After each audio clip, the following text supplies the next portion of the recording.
मैदा जाम हो गया हो, पेट फूल गया हो, मैदा में इतनी तजाबियत और जलन हो कि बर्दाश्त से बाहर हो, और दिल कच्चा कच्चा हो रहा हो, गंदे डकार आ रहे हो, और ऐसे तबीयत हो कि कैस लगे कि कै आ रही है और कै आए भी ना और जाए भी ना, यानी दिल ही कच्चा कच्चा होता रहे, तो उसके लिए बेहतरीन कावा है।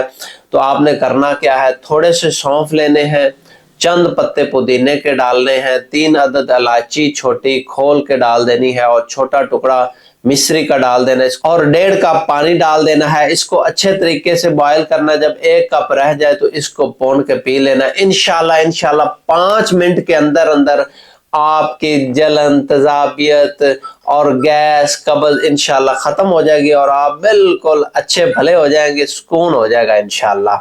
और बाकी जिनका मुस्तकिल पुराना मसला है, तो फिर ये कहवा आप सुबह शाम खाने के बाद मुसलसल इस्तेमाल करें, या फिर हमसे राब्ता करके हमारा स्टोव मैको कोर्स मंगवा के इस्तेमाल करें।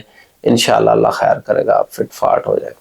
अपना बड़ा ख्याल रखा करें, अपनी सेहत का ख्याल रखा करें। अपने तबीब सरफराज को दीजिए इजाजत, दुआ में याद रखिए। अल्लाह।